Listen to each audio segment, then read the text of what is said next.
plug in, activate,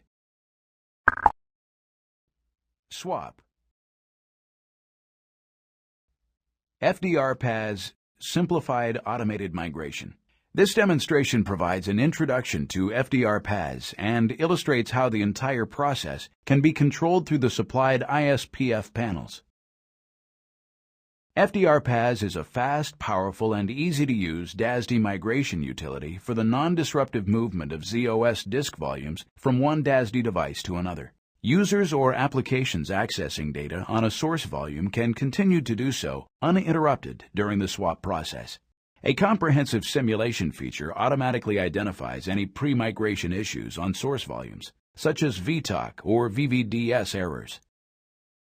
After a swap has completed, all of the data from the source volume is located on the target device, and all user and application access to the data is automatically and transparently switched to that new device. The original source volume is placed offline. From there, it can be decommissioned or reassigned as required. Although FDRPAS can move individual disks, its primary purpose is to assist with the non-disruptive migration of large numbers of disks or an entire DASD controller, as is usually required when installing new disk hardware. FDRPAS can also be used for the ad hoc relocation of individual or groups of disk volumes, perhaps for general data movement and housekeeping, or for addressing I/O load balancing issues. FDRPAS offers an efficient, safe, and fast way of relocating data from any ZOS disk device to another. On average, FDRPAS can swap a 3390-3 to a new DASD device in less than 3 minutes. For greater performance, especially when relocating entire DASD subsystems, multiple concurrent FDRPAS swaps can be initiated. With FDRPAS, you can easily move hundreds of disk volumes in just a few hours. The swap can occur in a single DASD subsystem, where both the source and target are in the same subsystem, or across subsystems, where the source is in one subsystem and the target is located in another. The source volume can be accessible either via a single LPAR or across multiple LPARs in a shared DASD complex or SysPlex. Special FDRPAS monitor tasks ensure that all LPARs, which have access to the source volume, participate in the swap process. DASD subsystems from all major hardware vendors are supported, and the swap process can operate across vendor platforms, easing the conversion or migration from one vendor's subsystem to another. FDRPAS can swap almost any ZOS DASD volume, including the SysRes, other system volumes such as checkpoint and spool volumes, and also volumes containing ICF catalogs. It can also swap SMS-managed volumes, CICS volumes, and volumes containing system-related files, such as your RACF database or tape management system catalog. FDRPAS can swap to a disk of equal or higher capacity. For example, you can move a 3390 Model 27 to a Model 54. FDRPAS will automatically update the VTOC and VTOC index on the target device to reflect the additional capacity as free space. If you have a large number of small disks to relocate to a smaller set of larger disks, for example 3390 Model 9s onto 3390 Model 27s, or perhaps across to EAVs, FDRPAS's sister product, FDRMove, can be used in conjunction with FDRPAS to provide a near non-disruptive migration and consolidation of your data onto the larger disks. See the FDRMove web demo for more details. Once you've plugged in and activated your new DASD hardware, the FDRPAS ISPF panels can be used to set up and drive the non-disruptive migration of your data. Let's take a closer look at the process. The FDRPAS ISPF panels are accessed through Option P of the main FDR panel. This panel is used to set up, initiate, and control the entire FDRPAS process. The pull-down menu reveals all of the main FDRPAS commands.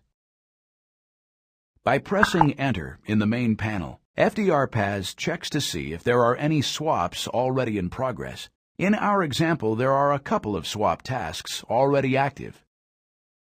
As well as monitoring active swaps, this main panel can also be used to display one or more of the disk devices currently online to this LPAR. As you can see, you can specify such things as the VOLCIR, unit address, SSID, control unit ID, or SMS storage group as the selection criteria for which disks are to be displayed. In our example, we want to see all disk volumes belonging to SSID 9970. And in this example, we want to see all disk volumes attached to control units that have a serial number beginning with LR22. The resulting display will look like this. As you can see, it shows the first of a range of disks attached to the control unit with a serial number of LR221. Notice that the other selection columns, such as VOLCIR, unit address, and SSID, have all been filled in with the appropriate information. The inactive value in the status column shows that no current FDRPAS activity is taking place on these disk volumes. The Swap to Offline Unit column is where you specify the target unit device address for each source disk that you want to swap. Although it is possible to manually enter a target address for each disk, a quicker and easier way to allocate targets is illustrated here. The source disks on unit addresses beginning with 22 need to be swapped across to the corresponding units on addresses beginning with 7. So we've just entered 7 and an asterisk for the first disk in the display. After pressing Enter, you can now see that the corresponding target offline unit addresses have all been automatically filled in. This illustrates a very simple yet effective way of pairing up hundreds or even thousands of target and source volumes with just a few keystrokes. In our example, some additional information has also been displayed to assist in the swap process. 3 of the generated target addresses are not currently available, and there are also some differences in sizes between 3 of the source disks and their generated targets. In these situations, you can simply overtype the generated target value, as we've done here by replacing the default 72EE with an alternative value of 72EF. Once you have your entire source and target disks paired up, the Options command allows you to display all of the options that can be set to control FDRPAS operations. On the left-hand side of this first section of the Options panel, you can see the main options for controlling the swap process. For example, larger size, which we've set to OK to allow FDRPAS to swap a source disk to a larger target device. And in this section of the Options panel, we are defining the CPU addresses of the other LPARS, where an FDRPAS monitor task will be started prior to the swap process being run for real. Monitor tasks are required if the source disk is accessible from LPARS other than where the swap process will be taking place. Having built the target and source pairs and having adjusted the required FDRPAS options, we can run a SimSwapMon, which will simulate the swap process before we run it for real. The first portion of the JCL is shown here. As you can see, we are going to run FDRPAS with the SimSwapMon command. Options such as larger size equals OK then follow. Note also that we have check source equals yes coded, which instructs the simulation process to check and report on any VTOC or VVDS errors on the source disks, which can then be investigated and resolved before the swap is run for real. After the options, we then have mount statements for each of our source and target disk pairs that we set up in the main panel. We have a vol equals for each source and a swap unit equals identifying its target. Further down the generated JCL, we have one or more separate steps which execute FDRPAS monitor commands, which will be routed through to the other LPARS that have access to the source volumes. Shown here is an example of what the FDRPAS panel will look like after the SimSwapMon job has been submitted. At this point, we have the opportunity to correct any conditions that may prevent the real swap process from running successfully. In our example, several of the designated target disks are not offline, which is a default requirement of the swap process. Depending on the circumstance, we might opt to place those volumes offline, or perhaps alter the target addresses to a different set of volumes. Once we've run a sim swap mon and have all the source and target volumes paired up and all the monitor tasks up and running on any other LPARS that need to participate in the swap, we are then ready to run the non-disruptive swap process for real. This is achieved with the swap option on the command panel.